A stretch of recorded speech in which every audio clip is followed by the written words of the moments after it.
রাজনীতিতে কখন যে পাশা উল্টে যায় আর ক্ষমতার অলিন্দে কখন যে ভূমিকম্প শুরু হয় তা তাবড় তাবড় রাজনৈতিক পণ্ডিতরাও অনেক সময় আঁচ করতে পারেনি। একটা প্রশ্ন, যদি দেশের সবচেয়ে শক্তিশালী একজন নেতাকে ঘিরে হঠাৎ করে এমন এক রাজনৈতিক ঝড় তৈরি হয় যার ঢেউ একসঙ্গে সংসদ, আদালত আর দেশের রাজপথ তিন জায়গাতেই আসে পড়ে, তাহলে কি সেটাকে শুধুই বিরোধীদের রাজনীতি বলা যায়, নাকি পর্দার আড়ালে এমন কিছু ঘটনা ঘটছে যা সাধারণ মানুষের চোখের আড়ালেই থেকে গেছে? ভাবুন তো, কয়েকদিন আগেও যে বিষয়টা শুধুই একটি ছাত্র আন্দোলন বলে মনে হচ্ছিল, আজ সেটাই কিভাবে জাতীয় রাজনীতির কেন্দ্রবিন্দু হয়ে উঠল। কেন সংসদের ভিতরে একের পর এক প্রশ্ন উঠছে, কেন আদালতের পর্যবেক্ষণ নিয়ে নতুন করে শুরু হয়েছে রাজনৈতিক বিতর্ক, আর কেন এমন কিছু বক্তব্য সামনে আসছে যা ক্ষমতার অন্দরে অস্বস্তি আরও বাড়িয়ে দিতে পারে?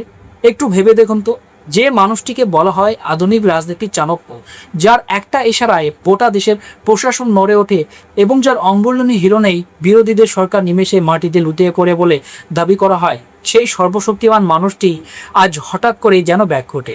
হ্যাঁ, আমরা এমন এক পরিস্থিতির কথা বলছি যেখানে ত্রিমুখী আক্রমণে জর্জরিত দেশের শীর্ষ নেতৃত্ব। একদিকে রাস্তায় লড়াই, অন্যদিকে সংসদের ভিতরে নিজের দলের অন্দরেই শুরু হওয়া এক ভয়াবহ বিদ্রোহ। আর সবশেষে দেশের সর্বোচ্চ আদালত সুপ্রিম কোর্টের একের পর এক চোখা চোখা প্রশ্ন।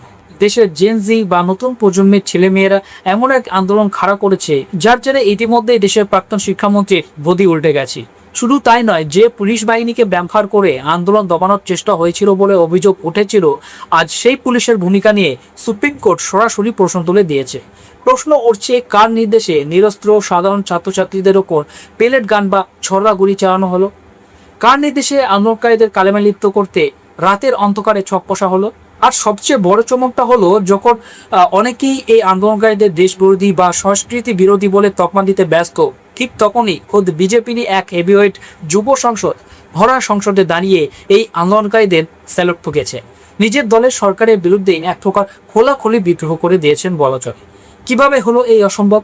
কিভাবে রাতারাতি পুরো খেলাটাই বা ঘুরে গেল? আর কেনই বা সুপ্রিম কোর্ট দেশের নির্বাচন কমিশনার নিয়োগের মতো এত বড় একটা বিষয় নিয়ে সরকারের দিকে সরাসরি আঙুল তুলে বলছে? এই প্রক্রিয়া কি আদৌ কোনো স্বচ্ছতা বা নিরপেক্ষতা আছে? হ্যাঁ দর্শক, এতক্ষণ আমরা যার কথা বলছিলাম তিনি আর কেউ নন, তিনি হলেন দেশের স্বরাষ্ট্রমন্ত্রী অমিত শাহ। এবং যে আন্দোলনের জেরে তার এবং মোদী সরকারের রাতের ঘুম উড়েছে বলাই চলে, তা হলো নিট পেপার লিক কেলেঙ্কারি নিয়ে কংগ্রেস জনতা পার্টি এবং দেশের যুব সমাজের এক ঐতিহাসিক লড়াই। আপনারা জানেন, খেলাটা শুরু হয়েছিল 20 জুলাইয়ের সংসদ চলো অভিযান দিয়ে। কংগ্রেস জনতা পার্টির প্রতিষ্ঠাতা 30 বছর বয়সী তরুণ সমাজকর্মী অভিজিৎ দীপকে এই পুরো আন্দোলনের নেতৃত্ব দিচ্ছিলেন। দিল্লির যন্তর মন্তরে 1 মাসেরও বেশি সময় ধরে চলা এই নিরলস প্রতিবাদের জেরেই কিন্তু তৎকালীন কেন্দ্রীয় শিক্ষামন্ত্রী ধর্মেন্দ্র প্রধানকে ইস্তফা দিতে বাধ্য হয়েছিল। কিন্তু এখানে শেষ নয়। ধর্মেন্দ্র প্রধানের ইস্তফার পর অভিজিৎ দীপকে যখন তার ছত্রপতি সম্ভাজিনগরের বাড়িতে ফিরেন, তখন তিনি সাংবাদিকদের মুখোমুখি হয়ে এমন কিছু বিস্ফোরক অভিযোগ করেন যা জাতীয় রাজনীতিতে তোলপাড় ফেলে দিয়েছে। দীপকে সরাসরি অভিযোগ, 20 জুলাই ছাত্রদের উপর বল প্রয়োগ এবং পেলেট গান চালানোর যে নির্দেশ দেওয়া হয়েছিল তা আর কারো নয়, খোদ স্বরাষ্ট্রমন্ত্রী অমিত শাহের মস্তিষ্ক প্রসূতি। তিনি স্পষ্টভাবে অমিত শাহের পদত্যাগ দাবি করেছেন। ছাত্র আন্দোলনের পর থেকে বিরোধীরা, বিশেষ করে বিরোধী দলনেতা রাহুল গান্ধী এই দাবি জানিয়ে আসছে। আর এবার সেই কংগ্রেস জনতা পার্টির প্রতিষ্ঠাতা, যাকে প্রথমে খুব একটা গুরুত্ব দেয়নি কেন্দ্র সরকার, আর যাদের দাবি মেনে পিছু হটতে হয়েছিল কেন্দ্র সরকারকে ধর্মেন্দ্র প্রধানের ইস্তফার মধ্য দিয়ে, এবার সেই কংগ্রেস জনতা পার্টির প্রতিষ্ঠাতা অভিজিৎ দীপকে কেন্দ্রীয় স্বরাষ্ট্রমন্ত্রীর পদত্যাগের দাবি জানালেন। আর শুধু তাই নয়, বিরোধীরা এতদিন যে অভিযোগ কেন্দ্রের বিরুদ্ধে আনছিল, যেমন ইডি সিবিআইকে ব্যবহার করে বিরোধীদের ভয় দেখানো, এবার সেই অভিযোগও কিন্তু আনলেন অভিজিৎ। দীপকে জানিয়েছেন, গণতন্ত্র বাঁচানো এখন আর শুধু বিরোধীদের বিষয় নয়, গণতন্ত্র রক্ষায় দেশের সাধারণ মানুষকে একজোট হতে হবে। দেশের বড় বড় প্রতিষ্ঠান এবং বিচার ব্যবস্থা নিয়েও তিনি প্রশ্ন তুলেছেন। তার কথায়, ইডি এবং সিবিআইকে ব্যবহার করে কিভাবে শিবসেনা, এনসিপির মতো দলগুলোকে ভাঙা হচ্ছে তা আমরা সবাই দেখেছি। দেশের বড় প্রতিষ্ঠানগুলোর দায়িত্ব ছিল গণতন্ত্রকে বাঁচিয়ে রাখা, কোনো এক ব্যক্তির একনায়কতন্ত্র তৈরি হতে না দেওয়া, কিন্তু তারা সেটাই হতে দিয়েছে। নতুন শিক্ষামন্ত্রী প্রহ্লাদ যোশীকে নিয়েও তীব্র আক্রমণ শানিয়েছেন তিনি। দীপকে নতুন শিক্ষামন্ত্রী প্রহ্লাদ যোশীকে উদ্ভট মানুষ আখ্যা দিয়ে বলেন, দেশের শিক্ষামন্ত্রী যদি ধর্ষকদের হাততালি দিয়ে স্বাগত জানান, তবে তার মানে হলো ধর্মেন্দ্র প্রধানকে সরিয়ে আর একজন উদ্ভট লোককে আনা হয়। দেশকে কি বার্তা দেওয়া হচ্ছে? এই সরকারের দলটা গুন্ডায় ভর্তি। এদের আমলেই রাম রহিমের মতো লোক প্যারোলে বাইরে আসে। এই সরকার গুন্ডা ও ধর্ষণকে সমর্থন করে। এমনকি যোগগুরু বাবা রামদেব, যিনি বলেছিলেন যে জেনজি আন্দোলনকারীরা ভারতের সংস্কৃতিকে কালিমালিপ্ত করছে, তাকেও ছেড়ে কথা বলেননি দীপকে। দীপকে স্পষ্ট বলেন, আমাদের আন্দোলন সম্পূর্ণ সাংবিধানিক ছিল। মহাত্মা গান্ধী এবং বি.আর. আম্বেদকরের ছবি নিয়ে আইনি পথে আন্দোলন করা, যদি সংস্কৃতিকে কালিমালিপ্ত করা হয় তবে আমরা সেটাই করেছি। রামদেবের উচিত নিজের পতঞ্জলির দিকে নজর দেওয়া, যার সম্পর্কে সুপ্রিম কোর্ট কড়া ভাষায় মন্তব্য করেছে। জেনজি দেশ ও সংস্কৃতি সামলাতে পারে। রামদেব নিজের ব্যবসার দিকে মন দিন, না হলে সেটাও উঠে যাবে। অমিত শাহকে নিশানা করে দীপকে সংযোজন। অনেকেই বলছেন যে ককরোচ জনতা পার্টি নাকি বাইরে থেকে ফান্ডিং পাচ্ছে। যদি সেটা হয় তবে অমিত শাহের মতো মানুষের চূড়ান্ত ব্যর্থতা। তিনি আসলে কিসের চাণক্য? 20 জুলাইয়ে লাঠিচার্জের নির্দেশ অমিত শাহ ছাড়া আর কেউ দিতে পারে না বলে তিনি অভিযোগ করেন। পুলিশকে সংবিধান মেনে চলার পরামর্শ দিয়ে দীপকে বলেন, পুলিশ যদি বিজেপির কথায় চলে তবে তাদের খাকি পোশাক ছেড়ে বিজেপির দপ্তরের সামনে দাঁড়িয়ে মেহ চৌকিদার বলা উচিত। সবচেয়ে সাংঘাতিক অভিযোগটি ছিল দিল্লি পুলিশের বিরুদ্ধে। দীপকে দাবি করেন 19 ও 20 জুলাই ঘরে দিল্লি পুলিশ যন্তর মন্তরে পাথর ভর্তি ট্রাক এবং একটি ভাঙা ভ্যান নিয়ে এসেছিল। উদ্দেশ্য ছিল ছাত্রদের ঘাড়েই পাথর ছোড়ার মিথ্যে দায় চাপানো। দীপকে বলেন, আমি নিজে দেখেছি। ডিএসপিকে প্রশ্ন করলে তিনি বলেন এগুলো নাকি কনস্ট্রাকশনের আবর্জনা। এটা সম্পূর্ণভাবে বিজেপির গুন্ডা এবং দিল্লি পুলিশের এক সাজানো একটা ছক ছিল বলে তিনি দাবি করেন। অর্থাৎ এখানে কিন্তু অভিজিতের অভিযোগ বিরোধীদের সঙ্গে কোথাও গিয়ে একটা মিলে যাচ্ছে। ফলে এই পুরো ককরোচ জনতা পার্টির খেলাটা কি আসলে বিরোধীদের কোনো চাল? তা নিয়ে ইতিমধ্যে প্রশ্ন তুলতে শুরু করেছে বিজেপি। এবার আসুন সংসদ ও সুপ্রিম কোর্টের অন্তরের ছবিতে। যা ঘটছে তা কল্পনার অধিক।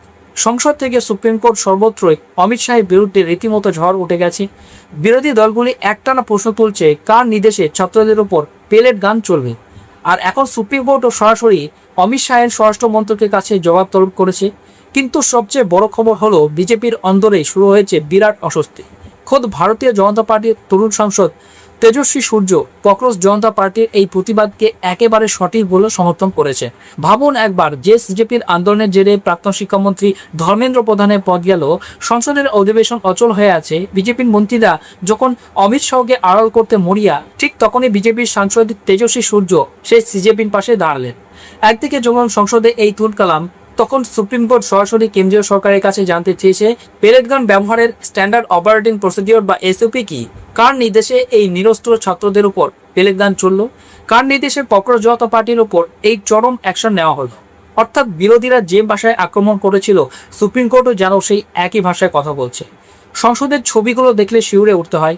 বিরোধীরা রীতিমতো পোস্টার ব্যানার হাতে নিয়ে নেমে পড়েছে।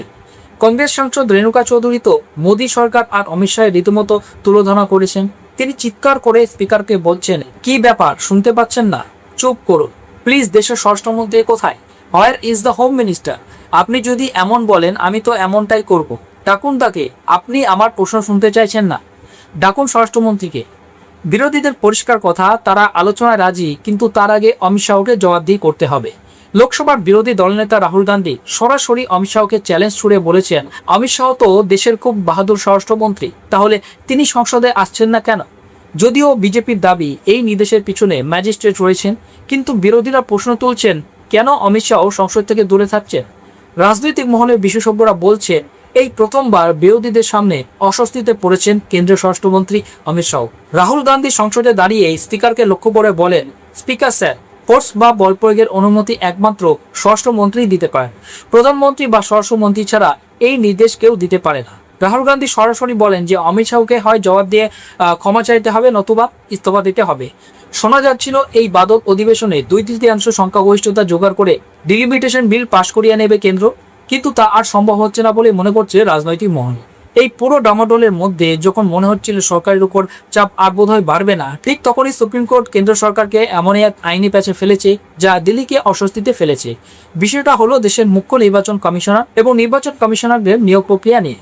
2023 সালের নতুন আইন অনুযায়ী এই নির্বাচন কমিশনারদের নিয়োগ করবে 3 সদস্যের একটি কমিটি, যেখানে থাকবেন প্রধানমন্ত্রী, একজন কেন্দ্রীয় মন্ত্রী এবং লোকসভার বিরোধী দলনেতা।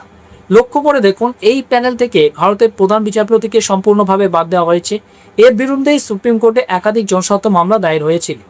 বৃহস্পতিবার এই মামলার শুনানিতে সুপ্রিম কোর্ট কেন্দ্রকে সরাসরি প্রশ্ন করে বসলো, এই নিয়োগ প্রক্রিয়ায় কি নিরপেক্ষতা বা স্বচ্ছতার কোনো প্রদর্শনী থাকবে না? সুপ্রিম কোর্ট বিস্ময়ের প্রকাশ করে জানতে চায়, সিবিআই ডিরেক্টর বা লোকপাল নিয়োগের কমিটিতে যেখানে প্রধান বিচারপতি থাকেন, সেখানে নির্বাচন কমিশনারদের মতো গণতন্ত্রের এত গুরুত্বপূর্ণ একটি পদের বাছাই প্যানেল থেকে তাকে কেন বাদ দেওয়া হলো? সরকারের হয়ে সলিসিটর জেনারেল তুষার মেহতা এই আইনের পক্ষে জোর সওয়াল করেন। তিনি আদালতকে বলেন, যেহেতু সিলেকশন কমিটিতে প্রধানমন্ত্রী এবং তার মন্ত্রীর সংখ্যাধিক্য রয়েছে, তার মানেই যে তারা গণতন্ত্র বিরোধী কাজ করবেন বা খারাপ উদ্দেশ্যে কাজ করবেন এমনটা ধরে নেওয়াটা ভুল। তুষার মেহতা যুক্তি দেন, প্রধানমন্ত্রীর পদের সাথে একটা পবিত্রতা যুক্ত রয়েছে। নির্বাচিত জনপ্রতিনিধিদের তৈরি এই কমিটির সিদ্ধান্তকে সন্দেহ করার অর্থ হলো সাংবিধানিক আস্থার উপর আঘাত আনা।